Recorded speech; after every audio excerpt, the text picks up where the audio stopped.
Om Namo Bhagavate Vasudevaya. Om Namo Bhagavate Vasudevaya. Om Namo Bhagavate Vasudevaya. Om Namo Bhagavate Vasudevaya.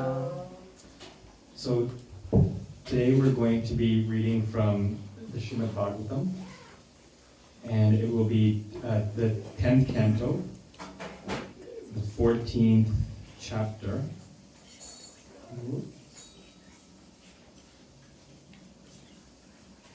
Prabhu, this one starts at chapter 45. It'll just be maybe part 2. So it's going to be the 10th chapter. 10th canto, 14th chapter, verse number 8. So if you could repeat after me. Tate nukampam susamik samano. Nukampam susamik samano. Bunjane vatma krita vipakam. Bunjane vatma kritam vipakam. Ridvag vapur bir vididam namaste. Ridvag vapur bir vididam namaste. Jivet yo mukti padasadayavak. Jivet yo mukti padasadayavak. We'll sing again. Tatenu kampam susamik samano. Tatenu kampam susamik samano. Bunjane vatma kritam vipakam. Bunjane kritam vipakam. Ridvag vapur bir vididam namaste. Vididam namaste. Jiveta yo mukti pada sadayavak.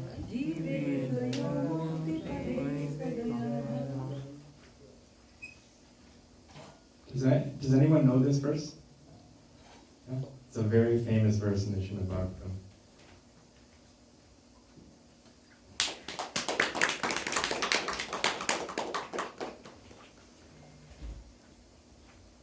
We'll just go straight to the translation. My dear Lord, one who earnestly waits for you to bestow your causeless mercy upon him, all the while patiently suffering the reactions of his misdeeds and offering you respectful obeisances, with his heart, words, and body, is surely eligible for liberation, for it has become his rightful claim.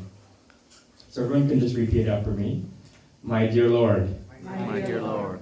One who earnestly waits for you. One who earnestly waits for you. To bestow your causeless mercy upon him. To bestow your causeless mercy on him. All the while patiently suffering. All the while patiently suffering.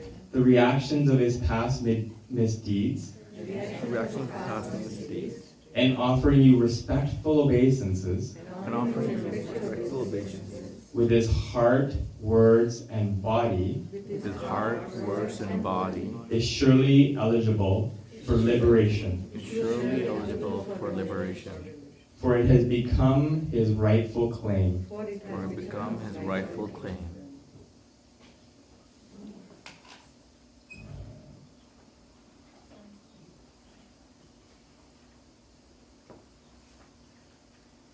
Prabhu, it's actually part 1. I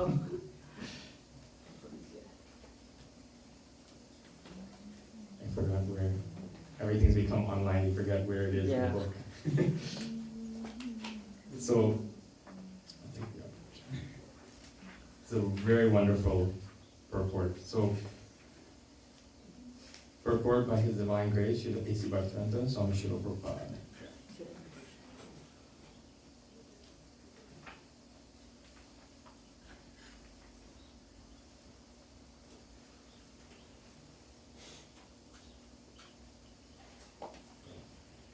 Probably this is 4th canto. Which one you want, bro? 5th canto? 10th canto. Oh, and actually, now I'm realizing that these last 2 have been 4th canto.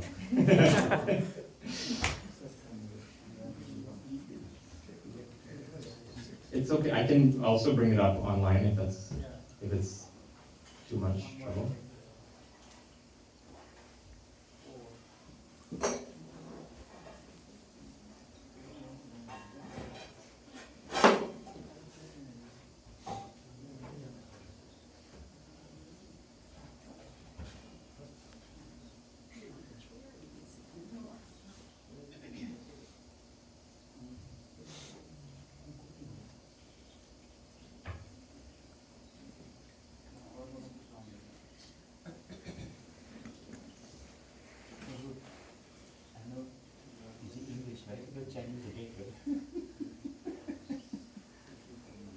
If we don't have it, I can log in online. Do you have it there on your Because phone? we lend also, yes, from. Yeah, I'll just read the translation purport and then I can give this back to you. So this translation purport by Sri ISCKON Swami Prabhupada. Srila Sridhar Swami explains in his commentary that just as legitimate son has to simply remain alive to gain the inheritance from his father, one who simply remains alive in Krishna consciousness, following the regulative principles of Bhakti Yoga, automatically become eligible to receive the mercy of the personality of Godhead. In other words, he will be promoted to the kingdom of God. The word Shu Samik Sama indicates that a devotee earnestly awaits the mercy of the Supreme Lord, even while suffering the painful effects of the previous sinful activities. Lord Krishna explains in the Bhagavad Gita that a devotee who fully surrenders unto him is no longer liable to suffer the reactions of his previous karma. However, because in his mind the devotee may still maintain the remnants of his previous sinful mentality, the Lord removes the last vestiges of the enjoying spirit by giving his devotee punishments that may sometimes resemble sinful reactions. The purpose of the entire creation of God is to rectify the living entity's tendency to enjoy without the Lord, and therefore the particular punishment given for a sinful activity is specifically designed to curtail the mentality that has produced the activity. Although a devotee has surrendered to the Lord's devotional service, until he is completely perfect in Krishna consciousness, he may maintain a slight inclination to enjoy the false happiness of this world. The Lord therefore creates a particular situation to eradicate this remaining enjoying spirit. The unhappiness suffered by a sincere devotee is not technically a karmic reaction. It is rather the Lord's special mercy for inducing the devotee to completely let go of the material world and return home back to Godhead. A sincere devotee earnestly desires to go back to the Lord's abode. Therefore, he willingly accepts the Lord's merciful punishment and continues offering respects and obeisances to the Lord with his heart, words, and body. Such a bona fide servant of the Lord, considering all hardships a small price to pay for gaining the personal association of the Lord, certainly becomes a legitimate son of God, as indicated here by the words Daya Bhak. Just as one cannot approach the sun without becoming fire, one cannot approach the Supreme, pure Lord Krishna without undergoing a rigid purificatory process, which may appear like suffering, but which is in fact a curative treatment administered by the personal hand of the Lord.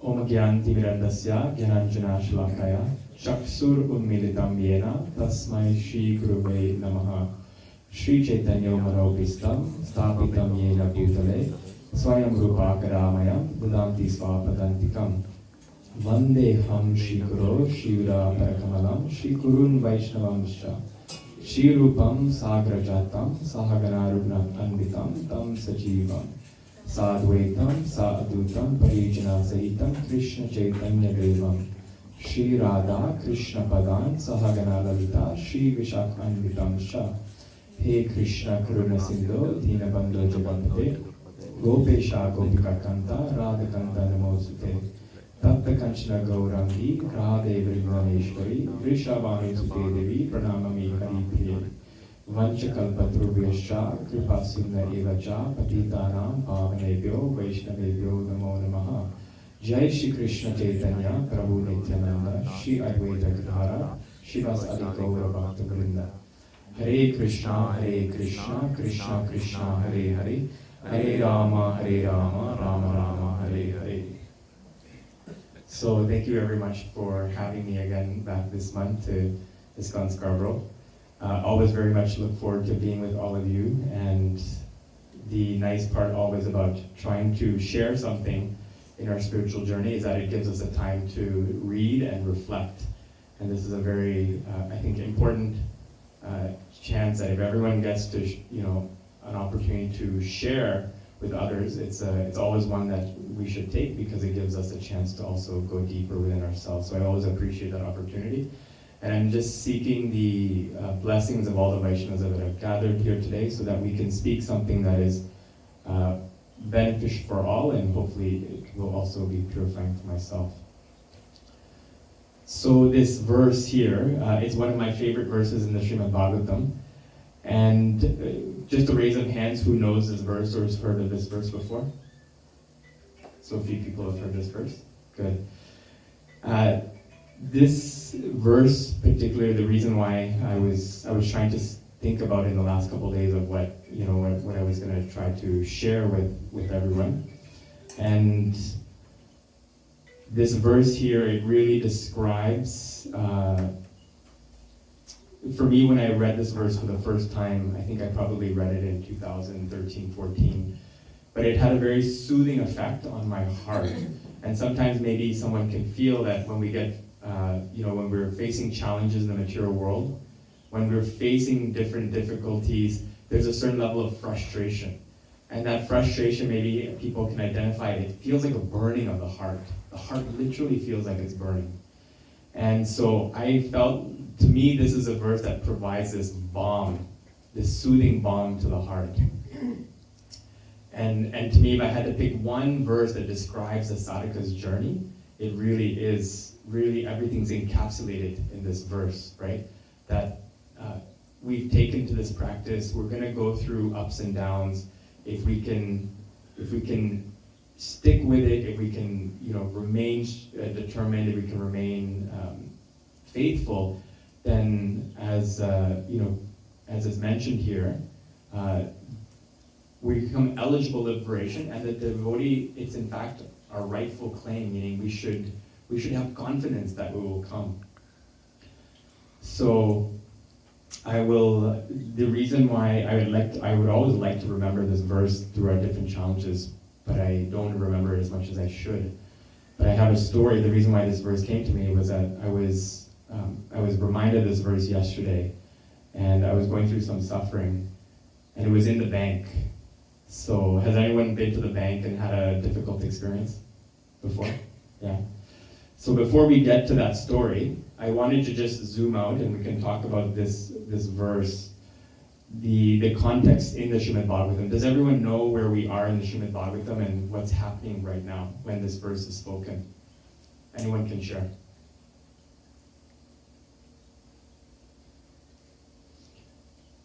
So does everyone remember the Brahma Vimohan Lila in the Srimad Bhagavatam, right? So can anyone recall and remind us of what's happening in that Lila? So Brahma hired all these gopis, Gopas. for 1 year. Yeah. According to this thing. So, but Krishna has to bring all these cows and gopals. Yes. So he expanded gopals and all these cows and all. Even Balaram also couldn't identify at the beginning that this is what is happening. Yes. Lately, only by all these reactions, he saw different reactions into it, and then he knows this is some leela is going on. Yes, by Krishna. Then so Brahma is ashamed of himself. What he did. So he never thought that Krishna has so much opulences and powerful. Yeah. Yes. But he forget that he's creator. Yes. Yeah, thank you. So in this pastime, as Prabhu was mentioning, that everyone maybe has been, there's been a time even, maybe we've hid something, maybe from our parents or, anything it might be, we've hid. And then maybe we've had the feeling that sometimes what we've hid is actually shown up, in the place where we took it from originally. So that's kind of what's happening here. People can just put themselves in their shoes, is that Brahma has taken the gopas and the cows, right? Because basically they're getting ready to eat lunch. That's pretty much what's happening here. If you remember, there's a pastime where the gopas sit with Krishna and eat lunch. This is right at that moment.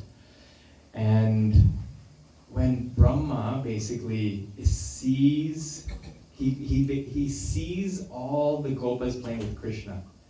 And then he goes back to the cave where he kept the gopas and the cows. And they're all sleeping there. And then he goes back and he sees the same people he thought he took away. They're there now playing. And then he goes back and he's going back and forth. This is actually how it's described. He's going back and forth and he is so confused. Utterly, just his head is literally spinning. He's saying, how can this be possible? It's like, I'm the supreme creator. I do not understand. And so again, he's going back and forth. And then finally, he sees, at some point, he basically sees Krishna like playing on his flute. And then he realizes that he's been completely outsmarted for, and again, not just for like a couple of days, for a whole year, right? We feel bad if we even just like for like, something small and we get outsmarted and we're just like, man, that was, I feel embarrassed. And Lord Brahma, the creator of the universe, he doesn't know that there's many universes. He thinks, there's only one universe. And he is completely humiliated in this sense. And what happens as a result of this humiliation is that he becomes humble. So if everyone has ever thought about, this was pointed out to me one time in a class, that humility comes after the humiliation, right? And we can see in these two words, humiliation, humility, there's the same root of the two words, right? Because one actually follows the other. And so in this way, he becomes so humble. And in that state of feeling ashamed that he has, he tried to one-up Krishna, right? And Krishna, and haven't we seen so many times in the pastimes of Krishna, he lets everybody think for a period of time that they're, that they have the upper hand. Isn't that the case? I'm sure if people can think about other leelas where, he gives everyone the chance to think that that they have the upper hand, that they might be, they have a chance of winning. And then what happens? Right? Always the tables get turned. So then what happens is that Brahma realizes, he takes the crown and he puts it on Krishna's feet. And he offers a series of very famous prayers. So in the Srimad Bhagavatam, in this 14th chapter, it's just dedicated to the prayers of Lord Brahma right after he realizes who Krishna is. And they're wonderful, wonderful prayers that Lord Brahma offers. And if people can go through this, so it's 40 verses, specifically 40 verses where Lord Brahma. So I just wanted to set the context for where we are in the Bhagavatam, and I think it's always nice to appreciate the Leela by which the lesson and the verse is coming. And I personally, from all the 40 verses, that's spoken like Lord Brahma, this to me is kind of the shining, gem verse of those 40 verses. So we're taking an amazing set of prayers of Lord Brahma, and then we're trying to really get at the essence and the focus.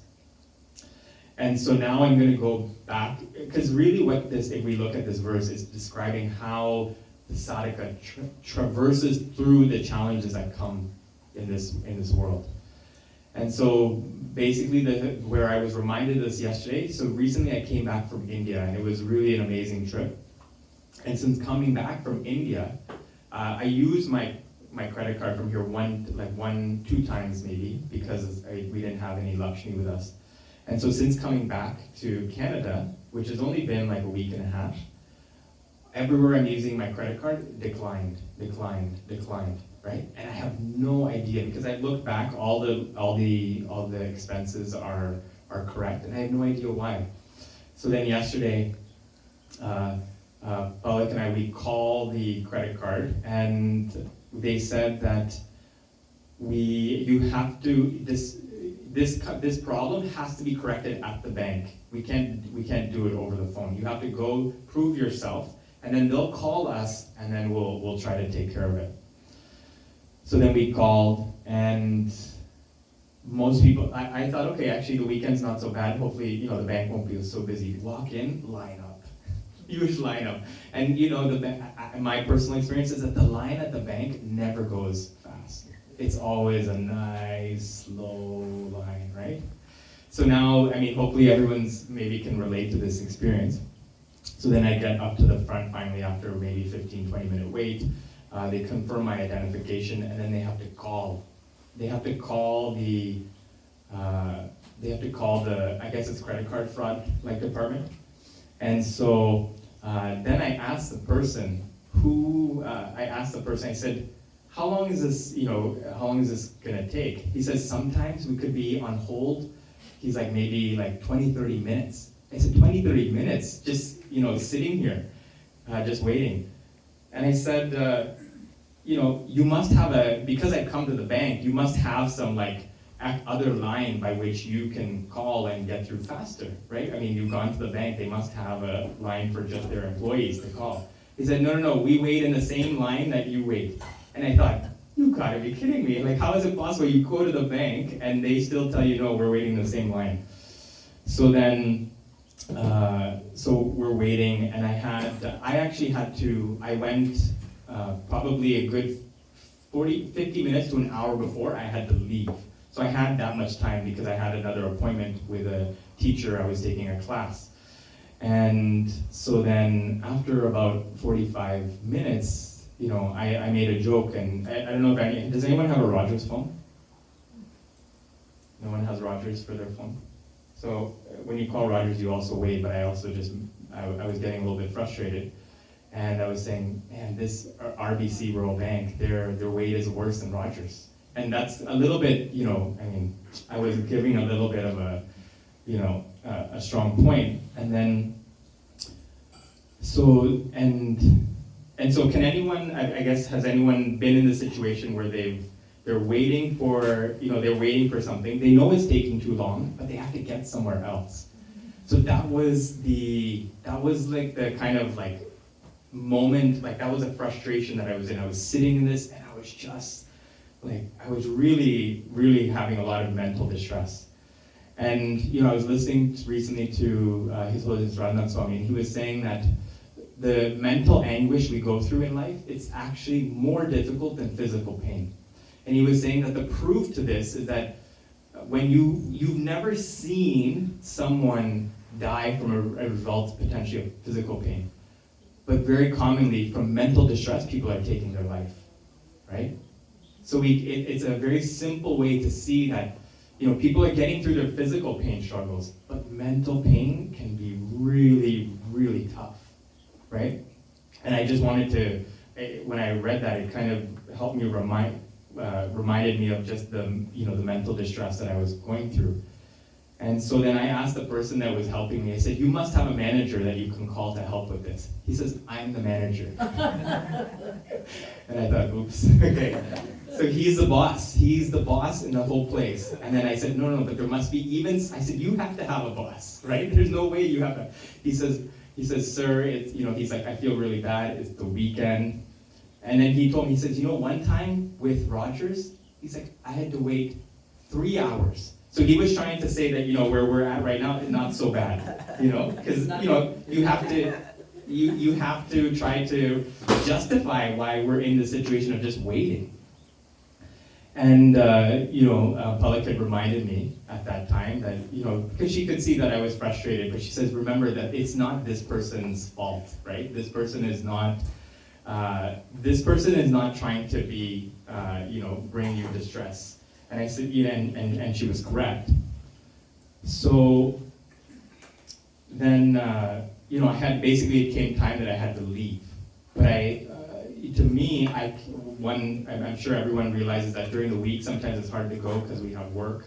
And I just couldn't imagine putting myself through this again. So I said, no, I have to, wait. So then I messaged my teacher who I had a class for. I said, I'm in a situation here. I have to stay at the bank. We're just, waiting. And can we start instead of at 2 o'clock? Because he called at 12, the fraud company at 12:50, 12:55, and now it's about like 1:50, 1:45. And so I needed maybe, hopefully another 15 minutes, half an hour. So he said, okay, we'll start at 2:30. No problem. And maybe everyone can relate to this also. When we were in this distressful situation, I had the boon and the benediction was I had my chanting beads with me. But sometimes we're chanting and our mind is just meditating on what the problem is, right? And so it was really, I openly, admit that it was just a little bit, the chanting was like, it was distracted chanting. But I was just trying to hang in there. I was just trying to hang in there with my chanting because it's really all I had in the situation. Everybody was, coming in and out because now we're at like over an hour of waiting on hold. He tries calling from the landline phone. First he called from his cell phone. The landline phone, someone picked up and they said, actually, because he basically tried to go to a different way to get through. When the landline people picked up, they said, actually the call that you made originally, he says, that's the only people that can fix. He's like, we can't help.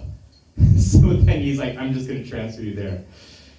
So again, my main anxiety right now is this idea, like basically I'm in a situation where I'm waiting. I'm also keeping my teacher waiting, and who wants to, it was a class, just him and I.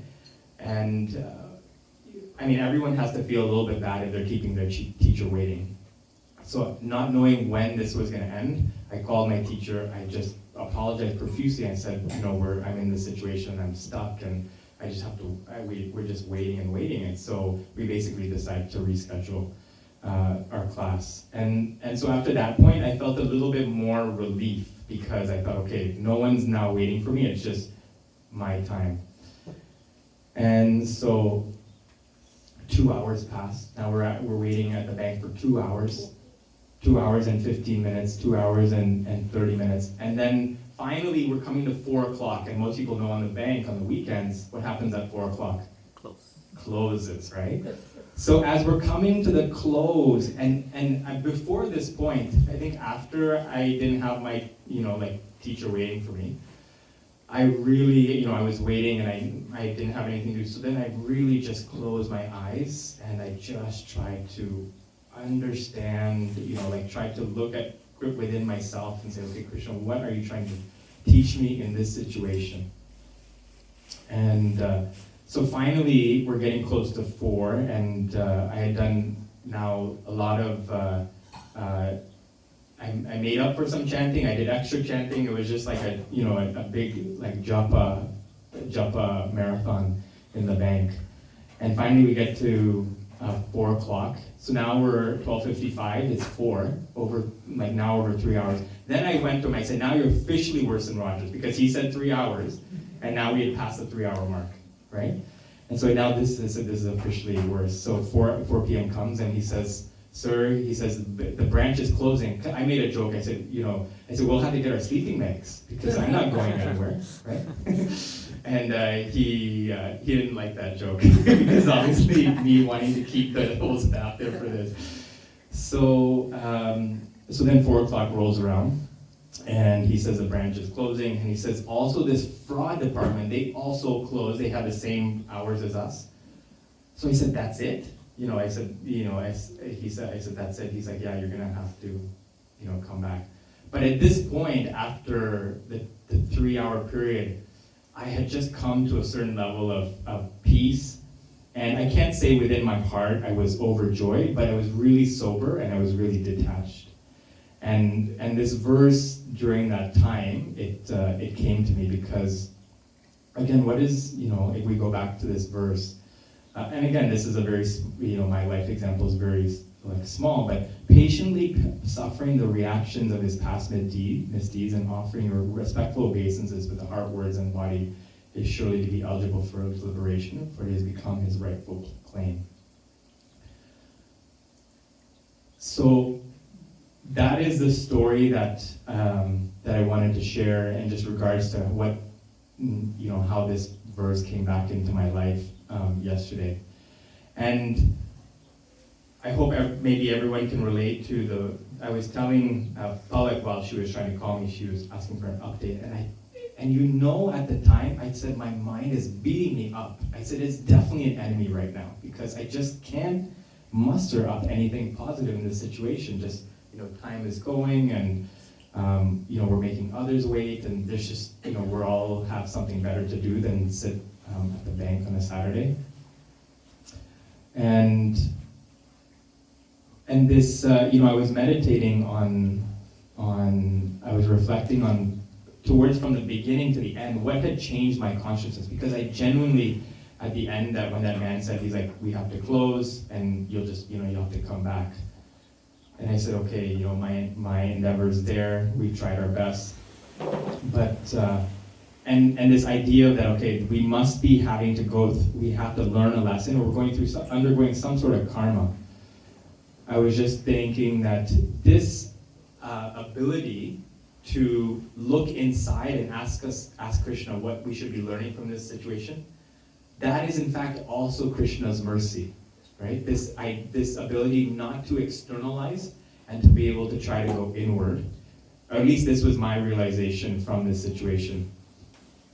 And to me, by just continuing to chant, I really feel that it was in the continuation of like this chanting process. Because remember, when we may be outside anywhere, but if we have our beads, remember there's always three people. There's us in our physical body, there's Krishna in the form of the holy name, and then there's Paramatma. So I always try to keep this in mind, that we're never alone when we're chanting. And that Krishna helped me in that time to be able to, his reciprocation was this ability to be able to look within myself and try, to detach as best as possible. Because again, for me, I was just trying to, at least what I was trying to see, I was just trying to hang in there and learn whatever I could. And if we remember in the Bhagavad Gita 6.35, remember Krishna mentioned, what is, to control the mind, what does it require? Does everyone remember 6.35? He says, Abhyasena tu konteya vairagya chakriyate, right? Abhyasena is practice, and vairagya sena, detachment, right? So that this, and even if we're thinking about these two qualities, abhyasena and vairagyena, practice and detachment, even this strength to be able to determination to keep practicing, and the ability to detach is coming from Krishna, right? These two things, the things that we may think is, up to us, these two things are also coming from Krishna. And then I wanted to share something that I recently heard from, related to this, Satchidananda Swami. He was speaking recently on Nityananda's appearance. He was sharing two theories that are, that generally are two theories for spiritual advancement. One is I must act, and the second is I must receive. So this I must act is based on our desires, then we act, right? And advancement is based on our endeavor, right? And then I must receive is based on Krishna's reciprocation and mercy. So what is the one pastime that we know that's very famous, and we reflect on it every year, once for a whole month? What's the one pastime that we always think about that involves our endeavor and Krishna's mercy? Yes, good. So this is a really good, pastime. And when Maharaj was sharing in this class, he says that our endeavor is there, but he says, we see in so many situations that for the sadhaka to achieve the goal, or to get their heart's desire, the final factor is Krishna's mercy, right? And so, does anyone think about how Krishna's mercy comes in their day-to-day life? Like, do people reflect on this?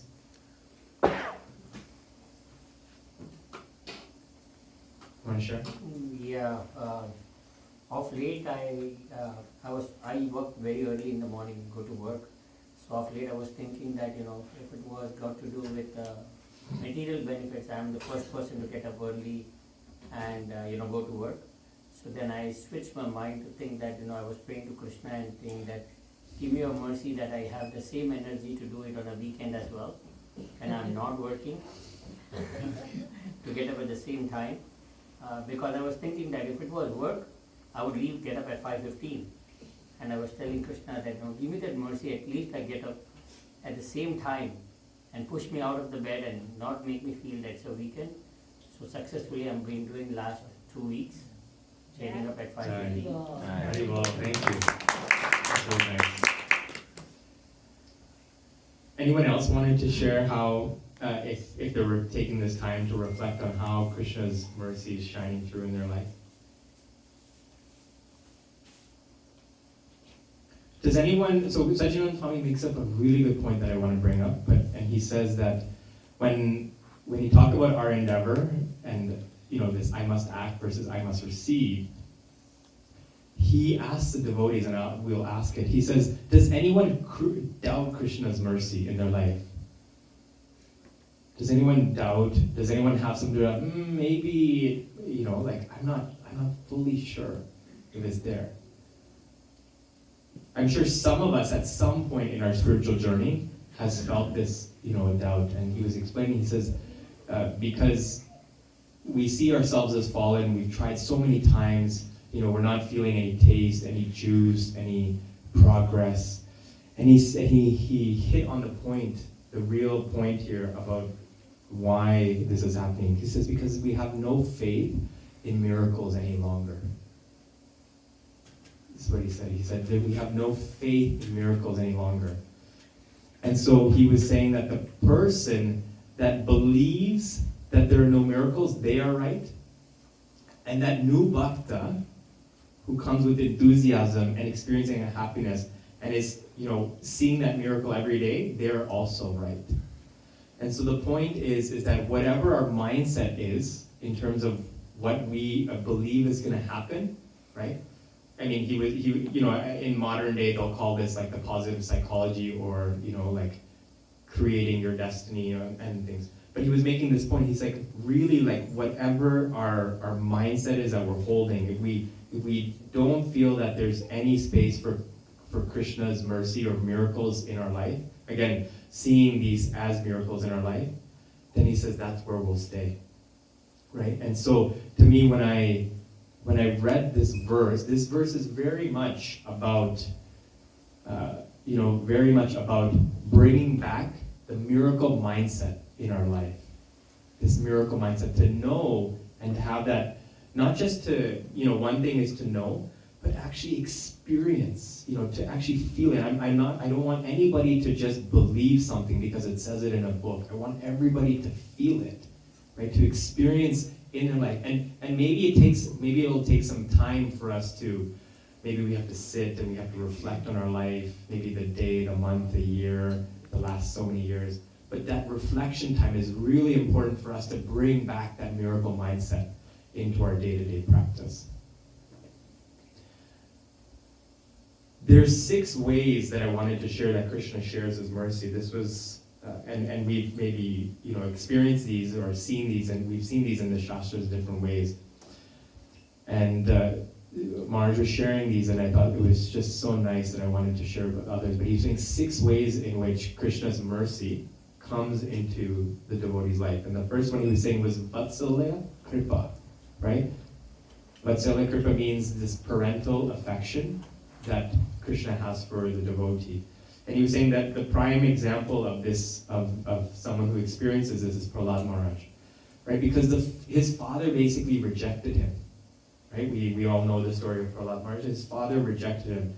And not only that where Prahlad Maharaj was investing his faith in the Lord, Hiranyakashipu also rejected him. So we remember after Nrsingadev had killed Hiranyakashipu, what did he do? He actually took Prahlad Maharaj on his lap.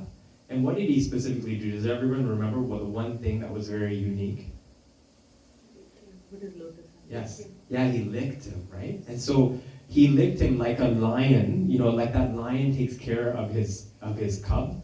He also, he licked Prahlad Maharaj and he put him on his lap. And again, that very much parental affection is seen, this Vatsalya Kripa.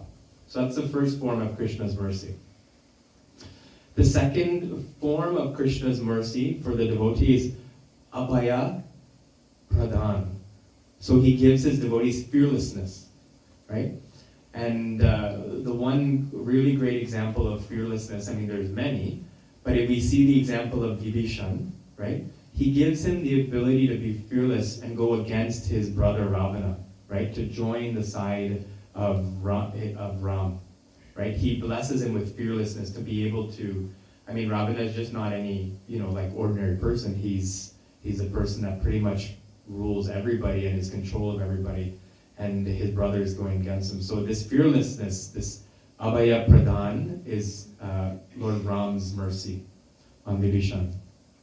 The third form of mercy is Atati Nirvartanam. So he removes all worries and distresses of the devotees. And we see this in the example of Gajendra, right? So Gajendra is dragged into the water, and he's kept in a place where he's not able to get to the land, by the crocodile. And we know that it's a very long pastime, but Krishna is the one that eventually removes all his worries and that he has. At first, Gajendra he's for all intents and purposes, he's the king of the jungle, but he can't, on his own strength, get out of the clutches of the crocodile.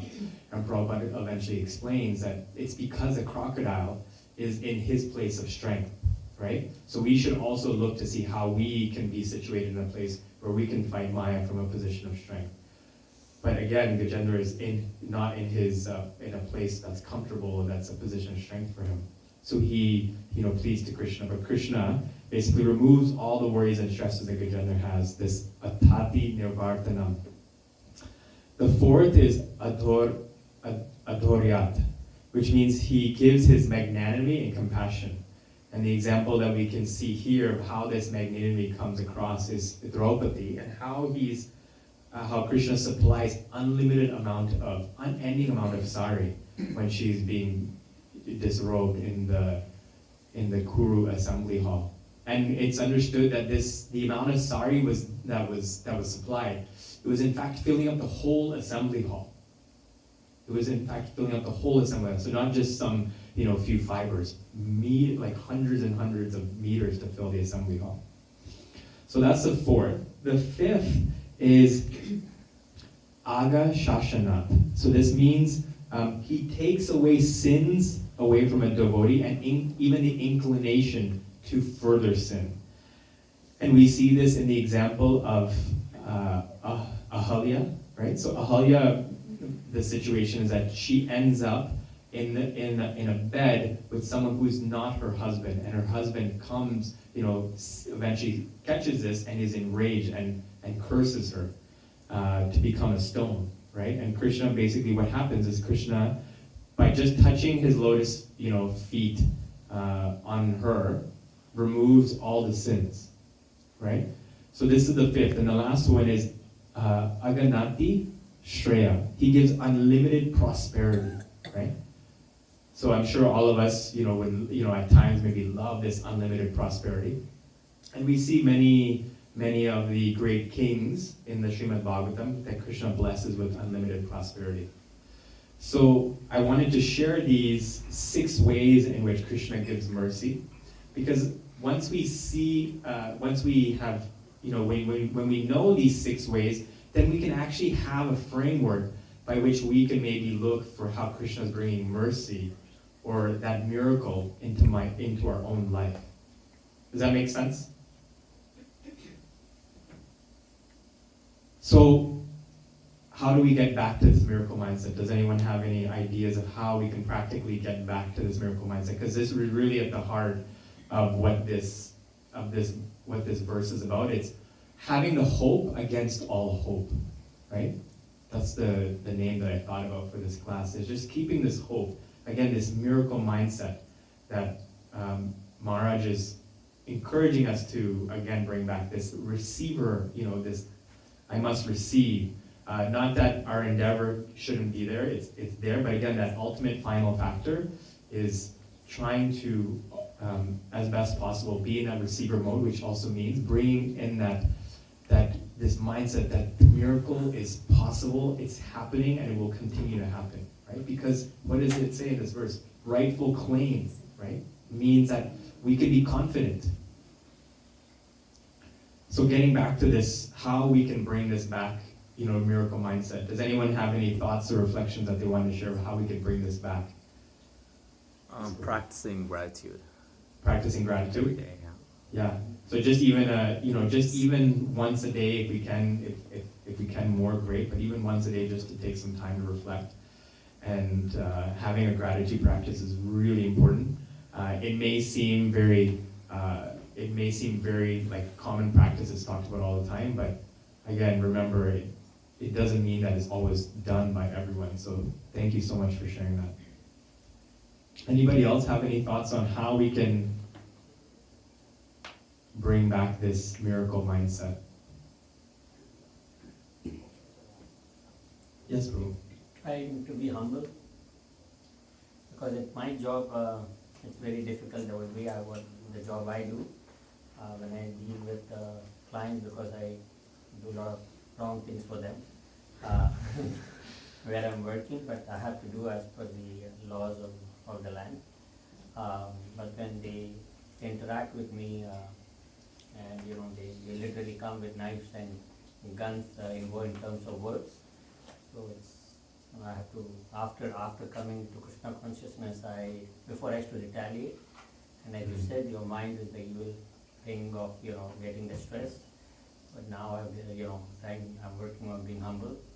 So when those guns and bullets come on me, in my mind I keep on saying Hare Krishna, and taking it, and then when I reply, I don't know where those words changes, but it goes more in terms of going to a humble approach. And my manager, I think she heard one of my conversation, and she said, "Oh, how do you do this?"